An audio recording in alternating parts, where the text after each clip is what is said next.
इसाले सवाब ये साहिब ईमान का हिस्सा है। इसाले सवाब करना ईमान वालों का नसीबा है। और फिर सवाब जो मैंने अर्ज किया, इसका हुसूल अकीदे की सेहत पर मौकूफ है। लेकिन अकीदा वो नहीं जो है, वो नहीं अकीदा है जो आप अपने मन से बना लें। अकीदा वो है जो किताब और सुन्नत ने आपको अता किया। अकीदा अलग चीज है और अकीदत अलग चीज है, दोनों में फर्क होता है। अकीदत से अकीदा नहीं बनता है, अकीदा कुरान और हदीस से बनता है। और अगर आपने कुरान और हदीस से हट करके अपनी अकीदत और अपनी मनमानी अकीदा बनाया तो रब की बारगाह में उस अकीदे का कोई एतबार नहीं होगा। क्या मक्के के लोग खुदा के वजूद के मुनकिर थे? अल्लाह के रसूल सल्लल्लाहु अलैहि वसल्लम जब मक्के में मबऊस हुए, आपने ऐलान नबूवत फरमाया, तो जिनको जबल बुक़बैस पर बुलाकर आपने फरमाया, क्या वो लोग खुदा के मुनकिर थे? क्या खुदा के वजूद को वो तस्लीम नहीं करते थे? ऐसा नहीं है। आप कुरान पढ़ें, आप हदीस पढ़ें, तो आपको मालूम होगा कि सामने जितने लोग थे, रसूल पाक ने जिनको बुलाकर दावत तौहीद दी थी, वो सब के सब खुदा के वजूद के कायल थे। ये मैं अपनी तरफ से नहीं कहता, कुरान पढ़िए। कुरान करीम में अल्लाह इरशाद फरमाता है, वलइन सअलतहुम मन खलक़स समावाति वल अर्द लयक़ूलुन्न अल्लाह। अगर इन मुशरिकों से पूछो कि आसमानों को और जमीनों को किसने बनाया है, ये थोड़ी कहेंगे कि फला ने बनाया है। लयक़ूलुन्न अल्लाह, ये सब कहेंगे कि अल्लाह ने बनाया है। तो अल्लाह के वजूद के वो कायल थे। अल्लाह के वजूद ही के सिर्फ नहीं बल्कि खाने काबा का तवाफ करते थे, सफा और मरवा के दरमियान वो सही करते थे। मगर चूंकि उन्होंने इस अकीदे को अपनी अकीदत और अपनी तबीयत से गढ़ लिया था, उस सच्चे अकीदे के बजाय अपनी अकीदत से एक अकीदा बना लिया, तो जब खुदा के ताल्लुक से उन्होंने अपने मन से अकीदा बनाया तो खुदा की बारगाह में उस अकीदे का कोई एतबार नहीं हुआ। और उनके अकीदे की इस्लाह के लिए रसूल पाक सल्लल्लाहु अलैहि वसल्लम ने उन्हें दावत और तबलीग के जरिए सच्चे अकीदे की तरफ बुलाया। वो खाने काबा का तवाफ करते थे, मगर जब वो तवाफ करते तो नंगे होकर सीटियां बजाते थे, गाने गाते थे। वो सफा और मरवा की सही करते थे मगर नंगे होकर, और इसमें सवाब का काम समझते थे। अल्लाह के रसूल सल्लल्लाहु अलैहि वसल्लम ने उनकी इस्लाह फरमाई। इससे मालूम हुआ कि अकीदा अगर आपने अपनी तबीयत से बनाया है तो उस अकीदे का एतबार नहीं है। अकीदा वही मोतबर है जो किताब और सुन्नत से बनाया गया। आज अगर कोई कहता है हम खुदा को मानते हैं, कलमे तैयबा पढ़ता है और कहता है अशहदु अल्ला इलाहा इल्लल्लाह, खुदा के अलावा कोई लायक इबादत नहीं है, मगर खुदा के ताल्लुक से उसने अकीदा बना लिया हो कि खुदा झूठ बोल सकता है, तो उसने खुदा को माना नहीं बल्कि खुदा का इनकार किया। ये ऐसे ही है कि जैसे कोई ये कहे कि खुदा वो है जिसने अपने लिए औलाद बना लिया, खुदा वो है जिसने अपने लिए बेटा और बेटी बना लिया, तो जैसे उनके इस ऐलान का और इनके इस दावे का कोई एतबार नहीं, इसी तरह से अगर कोई कहे कि खुदा झूठ बोल सकता है और लाख मर्तबा वो सुबह से शाम तक कहे कि मैं कलमा पढ़ता हूं, खुदा एक है, तो उसके इस मानने का कोई एतबार नहीं किया जाएगा। खुदा को जिस तरह से मानने के लिए किताब और सुन्नत ने हमें बताया है, जब तक उस तरह से नहीं मानेंगे किसी चीज के मानने का कोई एतबार नहीं किया जा सकता। कुरान कहता है वमन अस्दक़ु मिनल्लाहि क़ीला, अल्लाह से बढ़कर के सच्चा कौन है? मगर कलमा पढ़ने वालों की एक जमात कहती है कि खुदा झूठ बोल सकता है। ये हकीकत में खुदा का मानना नहीं है बल्कि इनकार करना है। हजरत अल्लामा अशफाक साहब तशरीफ फरमा है, खुदावंद कुद्दूस ने इनकी आंखों को सलामत रखा है, इनके आज़ा सही सालिम हैं। अगर कोई शख्स आप में से सुबह दुकान पर बैठकर कहे हाँ सैयद साहब तशरीफ लाए हुए थे, सैयद अशफाक साहब किबला भी स्टेज पे जलवा कर थे, दूसरे ने पूछा वो कैसे थे, अब कहने वाले ने कहा वो एक आंख से माजूर थे, हाथ भी एक सही नहीं था। बताइए उसने माना कि मजाक उड़ाया, माना कि उसने इनकार किया। आप कहेंगे कि ये मजाक उड़ाना है, ये मानना नहीं है। क्यों नहीं मानना है? ये कह तो रहा है कि हाँ आए थे, तशरीफ रखते थे, वो ऐसे थे, मगर आप कह रहे हैं कि तुम ये मजाक उड़ा रहे हो। क्यों? इसलिए कि ये जैसे हैं तुमने वैसा नहीं माना, इसलिए ये मानना नहीं है, ये मजाक उड़ाना है। खुदा को जिस तरह से मानना चाहिए था, अगर उस तरह से नहीं माना तो ये खुदा का मानना नहीं है, बल्कि उसका मजाक उड़ाना है। यूं ही अगर कोई कहता है व अशहदु अन्ना मुहम्मदन अब्दुहु व रसूलुहु, मैं गवाही देता हूं कि मोहम्मद अल्लाह के रसूल, उसके बंदे हैं, रसूल की रिसालत का वो इकरार करता है, रसूल पाक की रिसालत को मानने का दावा करता है, मगर कहता है कि रसूल वो हैं कि जिनको किसी चीज का कोई इख्तियार नहीं है, रसूल वो हैं जिनको पीठ पीछे की खबर नहीं है, रसूल किसी को कुछ दे नहीं सकते हैं, रसूल मरकर मिट्टी में मिल गए। अगर वो ये अकीदा रखता है तो उसके मानने का कोई एतबार नहीं है। इसलिए कि रसूल वो हैं जिन्हें अल्लाह ने अपनी मार्फत का जरिया बना करके भेजा है, अल्लाह ने अपनी कुदरत का जलवा बना करके उन्हें भेजा है, अल्लाह ने उन्हें अपनी कुदरत का एक शानदार नमूना बना करके भेजा है। और खुदा की मार्फत का सबसे अजीम जरिया रसूल पाक को अल्लाह ने दुनिया में बना करके भेजा है कि अगर तुम्हें खुदा की कुदरत पर यकीन करना है तो मेरे महबूब की कुदरत को देख लो। तुम महबूब की कुदरत को देखोगे, खुदा की कुदरत का तुम्हें यकीन हो जाएगा। मेरा महबूब चांद को इशारे से दे टुकड़े कर रहा है, सूरज को वापस ला रहा है, दरख्त को हुक्म दे रहा है, अपनी जगह से आ रहा है। इन चीजों को देखो, मेरा महबूब मेरा बंदा है, मेरी मखलूक है। जब मखलूक की ये कुदरत है तो जिस खालिक ने इसे कुदरत दी है वो बिलाशुबा बड़ी कुदरत वाला है।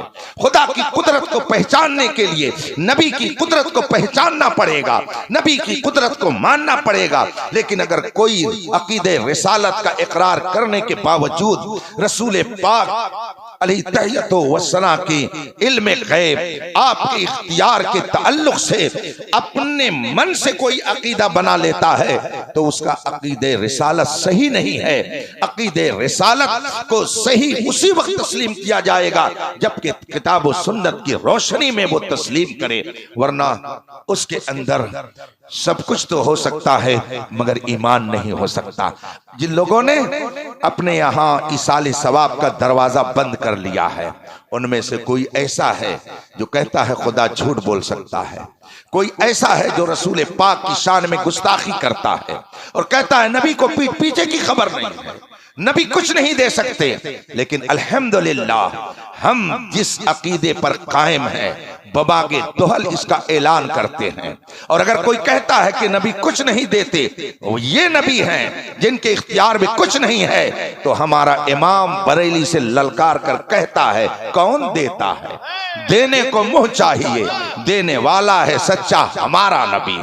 और अगर कोई कहता है कि नबी बरकर मिट्टी में मिल गए तो वो ऐलान करता है किताब और सुन्नत की रोशनी में कसम खा के कहता है तो जिंदा है वल्लाह, तो जिंदा है वल्लाह, मेरी चश्मे आलम से छिप जाने वाले। और अगर कहता है कि नबी को तो पीछे की खबर नहीं है तो वो बड़े एतमाद से कहता है और कोई गैब क्या तुमसे नेहा हो भला, जब ना खुदा ही छुपा तुम पे करोड़ों करोड़। ये अकीदे रिसालत है जो किताब और सुन्नत की रोशनी में मिला है। और ये अकीदा बरेली के इमाम अहमद रजा ने अपनी तरफ से नहीं निकाला है। आप किताबें ढूंढ डालिए, खंगाल डालिए, गौसे पाक की बारगाह में पहुंचिए, ख्वाजा गरीब नवाज की बारगाह में पहुंचिए, मखदूम सिमना की बारगाह में पहुंचिए, साबिर पिया कलियरी के यहाँ पहुंचिए, हजरत सैयदना निजामुद्दीन देहलवी के यहाँ पहुंचिए, हजरत सैयदना शेख अब्दुल हक मुहद्दिस देहलवी के यहाँ पहुंचिए, शाह अब्दुल अजीज मुहद्दिस देहलवी के यहाँ पहुंचिए, हुजूर मुजद्दिद अल्फसानी के यहाँ पहुंचिए।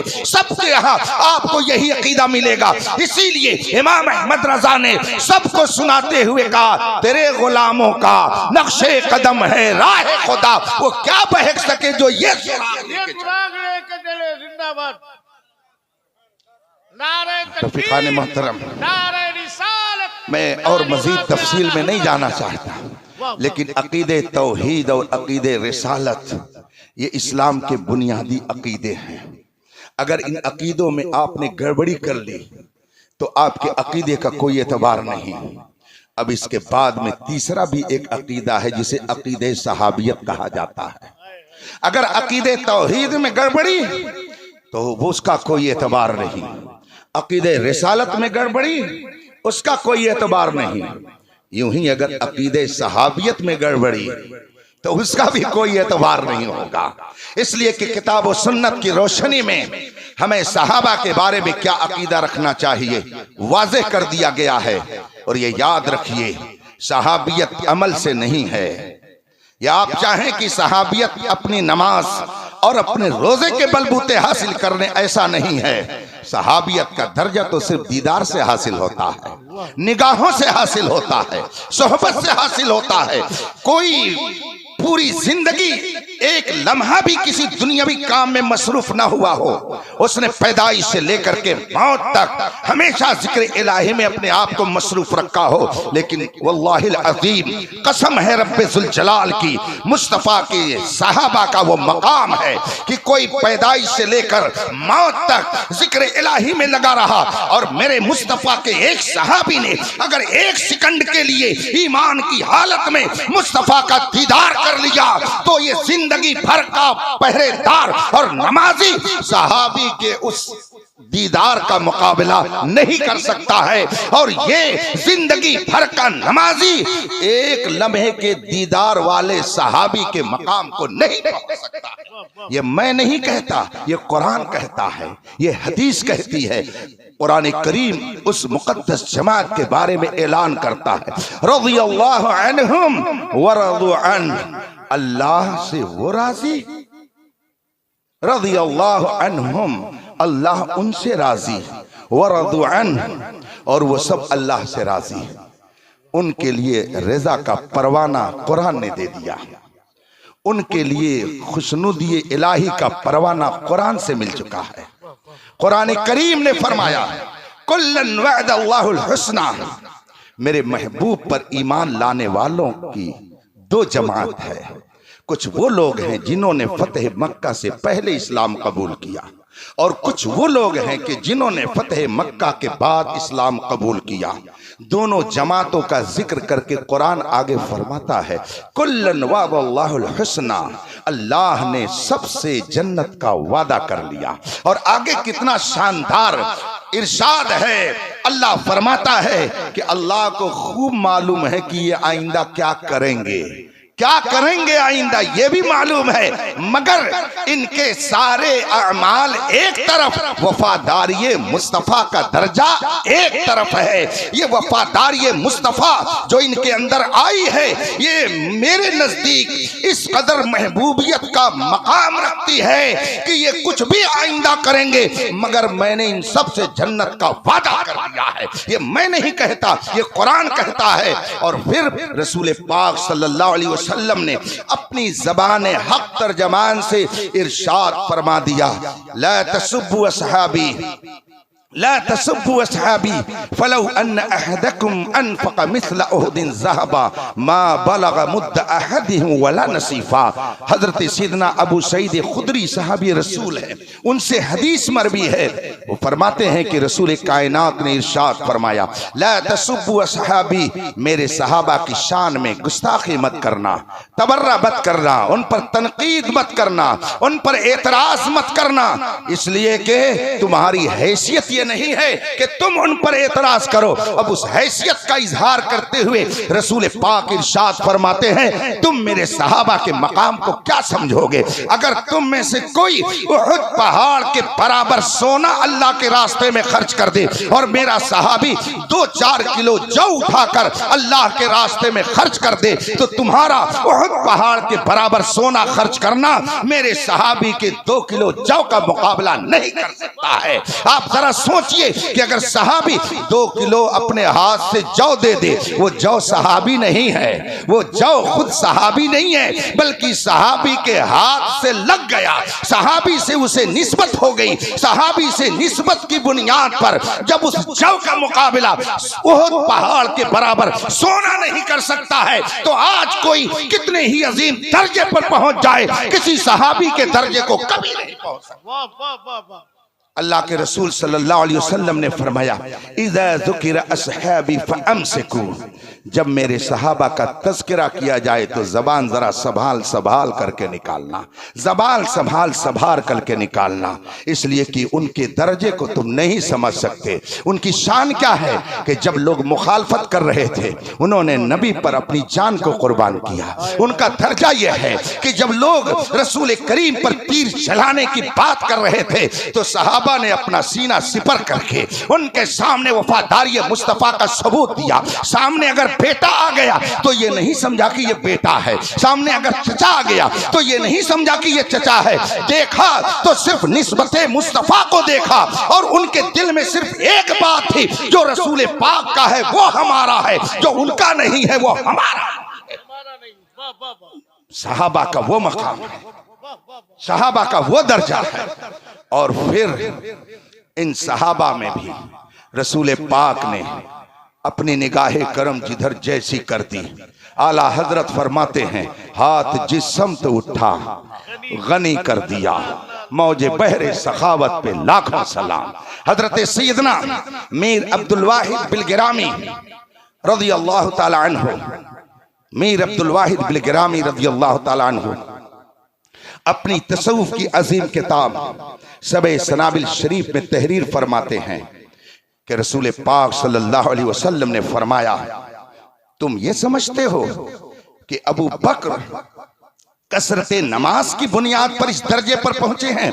मा फाका अबू बकर बेकसरत सलात व सौम वलाकिन बिशैइन उक़रा फी क़ल्बी। अल्लाह के रसूल फरमाते हैं, तुम ये न समझो कि अबू बकर को जो तुम में सबसे अजीम दर्जा हासिल है वो कसरत नमाज और कसरत रोजा की बुनियाद पर। रसूल पाक फरमाते हैं, नहीं, कसरत रोजा कसरत नमाज की बुनियाद पर उनको ये फौकियत नहीं हासिल है, वलाकिन बिशैइन उक़रा फी क़ल्बी, अल्लाह ने उनके दिल में एक स्पेशल नूर रखा है, उस नूर की बुनियाद पर उनका दर्जा सबसे ज्यादा बुलंद कर दिया गया है। इसलिए किसी और को सिद्दीक़ अकबर के मुकाबिल में लाना ये हमारी मुखालफत नहीं है, ये दर हकीकत मुस्तफा जाने रहे। अल्लाह, नारे तकबीर, नारे रिसालत, अक़ीदा अहले सुन्नत। हजरत सैयदना मौलाए कायनात शेर खुदा हैदर कर्रार रज़ी अल्लाह ताला अन्हु तशरीफ फरमा थे। इतने में शेखैन करीमैन हजरत सैयदना सिद्दीक़ अकबर उमर फारूक आजम तशरीफ ला रहे थे। अल्लाह के रसूल सल्लल्लाहु अलैहि वसल्लम ने हजरत अली रज़ी अल्लाह ताला अन्हु से मुखातब होकर फरमाया, अली, ये दोनों जो दिख रहे हैं हाजाने, ये दोनों के दोनों सैयदा कहूले अहली जन्ना, ये जन्नती बूढ़ों के और आगे है वह शुब्बानहा जन्नती जवानों के सरदार हैं। ला तुखबिरहुमा, मगर तुम इन दोनों को मत बताना, ये दोनों जन्नती जवानों के सरदार हैं, जन्नती बूढ़ों के सरदार हैं। रसूल पाक ने ये जुमला किससे फरमाया? मौलाए कायनात हजरत अली रज़ी अल्लाह ताला अन्हु से फरमाया। और एक मौके पर जब हजरत सैयदना सिद्दीक़ अकबर रज़ी अल्लाह ताला अन्हु से एक जमाना गुजरने के बाद हजरत मौलाए कायनात ने फरमाया, हे अबू बकर, हे सिद्दीक़ अकबर, रसूल पाक ने तो आपका बहुत ऊंचा मकाम बख्शा है, रसूल पाक की बारगाह से आपका दर्जा तो बहुत बुलंद कर दिया गया है, और फरमाया गया है कि जन्नत में वही जाएगा कि जिसके दिल में अबू बकर की मोहब्बत पाई जाएगी। तो आपका तो बड़ा ऊंचा मकाम है। उधर से मुस्कुराए हजरत सिद्दीक़ अकबर, और क्या फरमाया? हजरत सिद्दीक़ अकबर फरमाते हैं, मगर रसूल पाक ने एक बात और फरमाई है। कहा वो क्या? कहा मुझसे रसूल पाक ने फरमाया कि जन्नत में वही जाएगा जिसे अली जन्नत का टिकट देंगे। तो हजरत अली कहते हैं, मगर यह भी फरमाया गया है कि जन्नत का टिकट उसी को मिलेगा जिसके दिल में अबू बकर की मोहब्बत। सुभान अल्लाह, क्या अंदाज़े मोहब्बत है। ऐ उनके नाम पर लड़ने वालों, तुम उम्मत मुस्लिमा को इंतशार और इख्तिलाफ में मत डालो।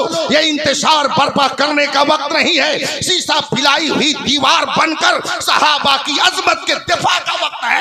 जिनके जरिया हम आज कलमा पढ़ रहे हैं, उनकी जात तनकीद से बालातर है। उनको तनकीद का निशाना न बनाओ, वरना अपनी आकबत बर्बाद कर लोगे। वो कोई भी हो, वाकयात पढ़िए, आपको खुद ही इस हकीकत का पता चल जाएगा। एक मौके पर बात आ गई है तो अर्ज कर दूं, वक्त ज्यादा हो रहा बहुत तेजी से। हजरत सैयदना इमाम जलालुद्दीन सुयूती रहमतुल्लाह ताला अलैह की अजीम तसनीफ है अद्दुर्रुल मंसूर फी तफसीरिल मासूर, कुरान करीम की तफसीर है। और उन्होंने इस बात का इल्तिजाम किया है कि तफसीर मंसूर में वो तफासिर वो बयान करें जो रिवायत के तौर पर पहुंची हैं। चुनांचे वो एक मकाम पर लिखते हैं कि इब्ने असाकिर ने यह हदीस दर्ज की है अपनी किताब के अंदर। लिखते हैं इमाम जलालुद्दीन सुयूती